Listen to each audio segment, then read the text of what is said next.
जय हिंद मेरे प्यारे साथियों। आप सभी बिहार के जितने भी बिहार पुलिस और जो भी बिहार दरोगा और जिस बहाली से आप संबंध रखते हैं, देखिए आज बहुत कुछ क्लियर करना है हमें, बिहार दरोगा अभ्यर्थी को भी और बिहार पुलिस कांस्टेबल अभ्यर्थी को भी। इसके पहले ये वीडियो सरकार तक पहुंच पाए, मैं इसके लिए वीडियो बनाया हूं और बहुत इमोशन के साथ वीडियो बनाया हूं। सरकार के पास हमारी बात पहुंचे और हमारे गार्जियन हमारी बात को सुन पाए, और कोई दूसरा मकसद नहीं है। किसी को चोट पहुंचाना हमारा मकसद नहीं है, किसी को गुमराह करना हमारा मकसद नहीं है। आप वीडियो पे पूरा बने रहें और वीडियो को पूरा देखें, तब आप अच्छे तरीके से समझ पाएंगे। साथियों, ये मार्कोस टीम है गांधी मैदान पटना की, और आप आज हमारी वीडियो को देख रहे हैं तो आप सभी को बता देना चाहते हैं कि साथियों ईडब्ल्यूएस और एनसीएल की जो घटना है, हाल फिलहाल में आपने देखा 689 मद निषेध सिपाही बहाली में क्या हुआ कि एनसीएल और ईडब्ल्यूएस पहले का मांगा जा रहा था, कब का मांगा जा रहा था, मैंने आपको वीडियो के माध्यम से बताया। हर बार एक ही चीज को वीडियो में नहीं बताऊंगा, इससे दिक्कत हो। और बिहार दरोगा अभ्यर्थी को अभी तक ऐसा कुछ भी देखने को नहीं मिला है, तो बिहार दरोगा अभ्यर्थी भी इस वीडियो को ध्यान से देखेंगे। सबसे पहले साथियों, क्या ये बिहार दरोगा में भी होगा, क्या ये कांस्टेबल तक ही सीमित रहेगा? तो सबसे पहले आप इस बात को जान लें कि बिहार दरोगा जो आयोग है वो अलग है, बीपीएसएससी आयोग है। तो वो आयोग में ऐसा कोई अभी तक जानकारी नहीं है कि एनसीएल और ईडब्ल्यूएस की दिक्कत होगी, लेकिन डॉक्यूमेंट सबको रेडी रखना है। समझ में आया? अब बात करेंगे सिपाही बहाली को लेके कि एनसीएल और ईडब्ल्यूएस के लिए आज भी 10 कॉल आए हैं। मतलब हर रोज 100 फोन आ रहे हैं, 100 फोन कॉल आ रहे हैं। अब मान लिया जाए 100 बार आप फोन करिएगा किसी के पास, तो उसका माइंड तो डिस्टर्ब होगा ना। तो वही थोड़ी सी माइंड डिस्टर्ब हो रही है, हर मतलब एक ही बात को लगातार रिपीट करना पड़ रहा है। तो फोन पे हम 2 मिनट में किसी चीज को अच्छे तरीके से नहीं समझा सकते हैं। आपको 10 मिनट 12 मिनट चाहिए एनसीएल को समझाने के लिए और ईडब्ल्यूएस को समझाने के लिए, तो मैं उसके लिए वीडियो बनाया हूं। अभी मैं क्या कहने के लिए इस वीडियो में आया हूं, समाधान हमें चाहिए। हमें बकैती नहीं करना है वीडियो में, हमें समाधान चाहिए। हम जिस परिवेश से बिलोंग करते हैं, हम जिस परिवार से बिलोंग करते हैं, हमारा जैसा रहन सहन है, हम जिस जगह से आए हैं, उस चीज का चर्चा हमें करना है। तो साथियों, सबसे पहले जो सिपाही की तैयारी कर रहे हैं, वो ऑब्वियस सी बात है, मानो या मत मानो, आप सभी मानिए या नहीं मानिए, लेकिन ये सच्चाई है कि आप झूठ तो बोल देते हैं हर जगह कि मैं बहुत अमीर हूं, लेकिन जो सिपाही बनते हैं वो कभी भी अमीर घर के लड़के नहीं बनते हैं। या तो एवरेज फैमिली के लड़के रहेंगे जो पहले स्ट्रगल करके आज एवरेज में आ गया है, और कुछ लोग ऐसे बनते हैं जो बहुत गरीब होते हैं। गरीब इट मीन्स पैसे से। देखो यार, लोग ये बोलता है ना कि पैसे की वैल्यू नहीं है, लेकिन आज आप सबसे ज्यादा मानोगे तो पैसे की वैल्यू है। लोग पैसे के पीछे पागल हैं। तो हम गरीबी पैसे के वजह से ही कहेंगे, क्योंकि लोग गरीब हैं, पैसे नहीं है उनके पास। तो अब इस वीडियो को अच्छे तरीके से आपको समझना होगा। साथियों, अब आप अच्छे तरीके से मेरी बात को समझिए।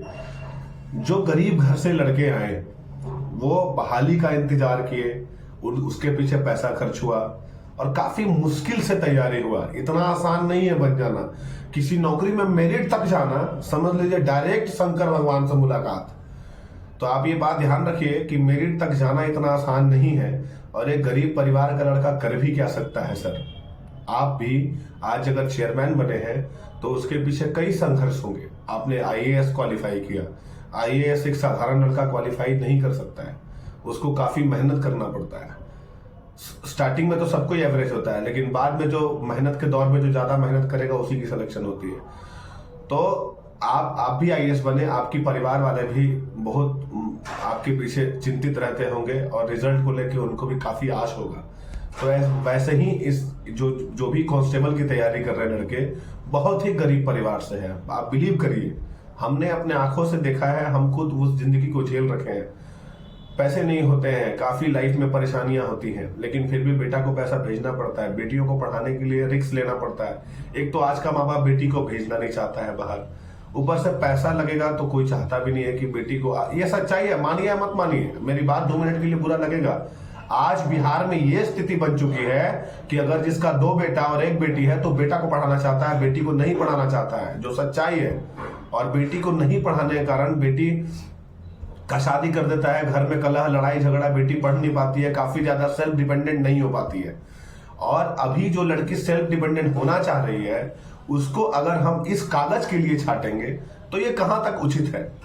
कोई लड़का जो बहाली का सालों साल इंतजार करता है, फॉर्म भरता है, एग्जाम क्वालिफाई करता है और उसके बाद फिजिकल का अलग खर्च, मेहनत, टेंशन, 24 घंटे दिमाग में टेंशन लेके चलता है कि कितना नंबर आएगा तो मेरा सिलेक्शन होगा, हाई जंप 4 हो रहा है, 4 हो रहा है, गोला नहीं जा रहा है, हाई जंप नहीं हो रहा है, दिन भर टेंशन रहता है, क्या खाएं, क्या डाइट ले, सीन पेन, थाई पेन, कुछ भी पेन, बहुत तरीके का बात है जो लड़के अपने जीवन में इंप्लीमेंट करते हैं, लागू करते हैं और मेहनत करके यहां तक मेरिट तक पहुंचते हैं और उसके बाद उनको एक छोटे से कागज के लिए छाट दिया जाता है। मैं ये नहीं बोल रहा हूं कि कागज उनके पास नहीं होना चाहिए, कागज होना चाहिए।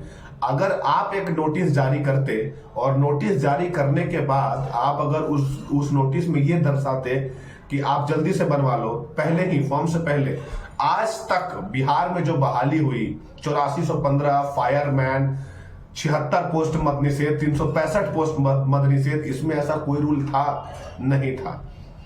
फिर लोग रिटर्न दे के आते थे अपना ईडब्ल्यूएस और एनसीएल बनवा के और फिजिकल के टाइम में कागज दिखाते थे कि हाँ सर मैं इस कैटेगरी में आता हूं, है ना, ऐसा ही होता था। लेकिन ये नया रूल बिना बताए लाना मुझे सही नहीं लगता है। आप अगर मेरी गर्दन भी काट देंगे तो मैं पूरी भीड़ में ये बात को कहूंगा कि ये सही नहीं लगता है।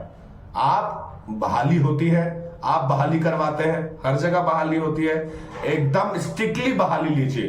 पहले ही दीजिए नोटिस, पहले नोटिस दीजिए, लड़का अगर नहीं लाता है तो उसको पूरा मारिए उसको, पीटिए। आखिर आप गार्जियन है, आप उसके बाप के समान है। आपको क्या लगता है हम लोग भी बच्चे को ट्रेनिंग सेंटर में पीटते हैं? इसलिए पीटते हैं कि वो मेरा घोड़ा आगे दौड़े, इसलिए नहीं पीटते हैं कि उसको मारने का मन है या इंटेंशन है मेरे अंदर, उससे दुश्मनी है। नहीं, ये काम नहीं कर सकते हैं। अगर ऐसा करेंगे तो भगवान ऊपर बैठा है, ठीक है। तो इस चीज का ध्यान रखना होगा। अगर मान लिया जाए कोई गरीब लड़का पूरा परिवार उम्मीद लगा के 689 में बैठा होगा उसका और मेरिट 92 नंबर 90 नंबर वाला लड़का अगर मेरिट से बाहर हो गया होगा तो बददुआ ही देगा ना, एक छोटा सा कागज के लिए। अगर नोटिस देते नहीं होता तो उसको खुद अफसोस होता कि नहीं मेरी गलती है। लेकिन यहाँ पे तो जैसे 1000 लोग बहाल हो गए और ये बहाल हुआ तो गलत, इसका नंबर था इसका मेरिट नहीं हुआ तो गलत, ये कहां तक सही है?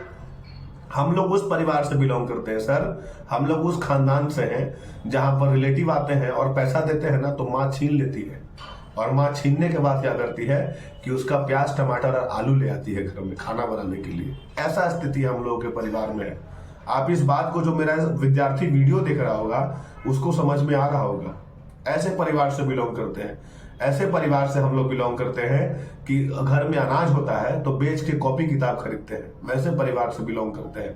जब बेटी की शादी करनी होती है तो गांव का मुखिया सपोर्ट करता है, कुछ अगल बगल वाले सपोर्ट करते हैं, कुछ अनाज बेचते हैं, तब जाके हमारी बहन और बेटी की शादी होती है सर। ऐसे परिवार से बिलोंग करते हैं हम कोई रईस खानदान से बिलोंग नहीं करते हैं। तो इस चीज को समझना होगा। और मैं पूरे बिहार के आवाम यानी पूरे बिहार के युवाओं से मैं एक विनती करना चाहता हूं, आप 21,000 बहाली में 70% लड़का बाहर होगा। अगर एनसीएल और ईडब्ल्यूएस नहीं रहेगा तो पूरा का पूरा खेल बिगड़ जाएगा। उसी के पास होगा जो पुराना बहाली अटेंड किया होगा, जैसे फायरमैन दिया, 76 दिया होगा, मद निषेध दिया होगा और जो एग्जाम क्वालिफाई किया होगा और जो थोड़ा सा स्मार्ट लड़का होगा वो बना लिया होगा। नहीं तो जो एग्जाम नहीं क्वालिफाई किया होगा वो नहीं बनाया होगा कि हम क्यों बनाए, फिजिकल में तो जाना नहीं है। तो सर इस पे हम लोगों को सुधार करना है। हम आपसे हाथ जोड़ के विनती करते हैं कि इसके लिए सुधार किया जाए, एकदम सुधार किया जाए। गरीबी चरम सीमा पे है, बहाली का लड़का इंतजार करता है पूरा, ये 21,000 का कितना दिन से इंतजार हो रहा था। नया नया लड़का लोग पूरा उत्साहित था, दौड़ रहा था। जब से एनसीएल और ईडब्ल्यूएस का हल्ला हुआ है आप देखिए लोग दौड़ना भी बंद कर दिए हैं, दौड़ भी नहीं रहे हैं। तो युवा कहां से दौड़ेंगे, गरीबी कहां से दूर होगी? आप बिहार को आगे ले जाना चाहते हैं तो एक स्ट्रिक्ट रूल बनाइए ना, उसके हिसाब से चलवाइए लड़कों को। तो यहाँ लड़का अपने हिसाब से चल रहा है, आप भी अपने हिसाब से चल रहे हैं। नहीं, आप उसको ऑफिशियल वेबसाइट पे नोटिफिकेशन जैसे आप डालते हैं हर चीज को, वैसे पहले बताइए कि इस दिन का होना चाहिए।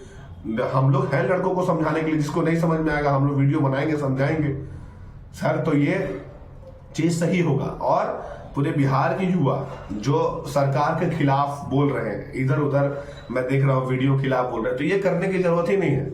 आपको मैं आज इस वीडियो के माध्यम से बताना चाहता हूं कि जो भी बिहार के युवा हैं, उनको अगर लग रहा है कि सरकार की गलती है, मेरी मेरिट नहीं बनी या मैं बहाली अटेंड नहीं कर पाऊंगा 21,000 वाला, तो हम लोग पूरे आवाम सारे लोग मिलके और CSBC से गुजारिश ही कर सकते हैं। आप अगर दूसरे तरीके से आएंगे, आप बिहार के युवा हैं, दूसरे तरीके से आएंगे तो कभी आप सफल नहीं हो पाएंगे।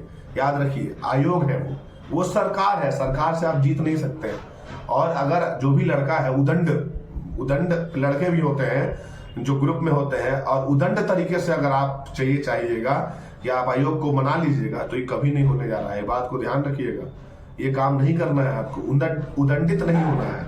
आपको प्रेम पूर्वक लेटर लिख के, पत्र लिख के या रिक्वेस्ट करके, हाथ जोड़ के ये काम कराया जा सकता है। नहीं तो हजारों हजार गरीबों के सपनों पे पानी फिर जाएगा, लाखों लाख लड़का बाहर होगा, लाखों लाख गरीबी दूर नहीं हो पाएगी। और इसमें उसी का नौकरी होगा 42 वाला का, 44 वाला का, 46, तो आपकी पुलिस भी कमजोर हो जाएगी। आप क्या उम्मीद रखते हैं 42 नंबर जो लाता है, क्या रात में चोर के पीछे दौड़ेगा? चोर के पीछे नहीं दौड़ेगा, चोर कहीं और रहेगा। चोर बेचैनी के साथ भागता है। 42 नंबर लाने वाला मेहनत करके उतना लाया, तो उस दिन रात में मेहनत, वो तो ट्रेनिंग के बाद खाना पीना खा के और टंच रहेगा, वो कितना दौड़ लेगा? उस तरीके का लड़का को आप बहाल करेंगे तो बिहार पुलिस भी कमजोर होगी कहीं ना कहीं। इस बात को समझिए, आप इस बात को समझिए, क्योंकि आपको समझना पड़ेगा सर, ऐसे नहीं हो पाएगा। पुलिस भी कमजोर होगी, पुलिस में वैसे प्लेयर नहीं निकल पाएंगे, क्योंकि आप प्लेयर तो इसी में से चुनते हैं ना। बहाली हुई, उसमें से volleyball player, football player, cricket player, है ना, एथलीट निकलेगा, क्योंकि बहुत सारे वैकेंसी तो सबको ही भरते हैं और उसमें सिलेक्शन भी होता है, और उसमें उसी लड़का का होता है, प्लेयर्स में सिलेक्शन होता है जो ऑलरेडी खेला होता है। अब आप 42 नंबर पे, 40 नंबर पे रिजल्ट दिए हैं, 58-54 नंबर पे, तो सब कितना प्लेयर होगा आपको ही पता है। तो आपको बिहार को प्रतिनिधित्व करने वाला प्लेयर भी नहीं मिल पाएगा, बिहार पुलिस भी कमजोर हो जाएगी, फोर्स में भी दौड़ने वाले उस तरीके के लड़के नहीं रहेंगे। तो अब आप ये डिसाइड कर लीजिए कि आपको क्या करना है। हमारे हिसाब से आप एक लेटर जारी करिए, और लेटर के अनुसार समय आपको देना चाहिए, समय आप दीजिए सर। और समय देने के बाद लड़कों को हिदायत दिया जाए कि इस समय के अंदर नहीं हुआ तो बिल्कुल आप उसके लिए एलिजिबल नहीं हो पाएंगे। ये सही तरीका होगा। और बिहार की गरीबी को दूर करिए। एक छोटा सा पेपर के लिए पूरा परिवार मतलब खत्म हो जाएगा, गरीबी नहीं दूर हो पाएगी। बहुत सारे लड़के ये सोच रहे हो कि मैं नौकरी लूंगा तो परिवार को ये करूंगा वो करूंगा, वो भी नहीं हो पाएगा और काफी मुश्किल हो जाएगी। और मुश्किल हालात में उस परिवार के बारे में सोचना पड़ेगा हमें, क्योंकि आप बिहार के मुखिया हैं कि आपको क्या करना है और क्या नहीं करना है। साथियों, अगर वीडियो को सपोर्ट करते हैं तो आप इसको फैलाएं ज्यादा से ज्यादा, और आप प्रेम पूर्वक, अगर आपको आवाज उठाना है तो प्रेम पूर्वक आवाज उठा सकते हैं और सरकार के खिलाफ आवाज उठा सकते हैं, लेकिन आप हाथ जोड़ के इसको मनवाइए ताकि EWS और NCL, नहीं तो फिर बाद में बहुत परेशानी होगी। जय हिंद, जय भारत।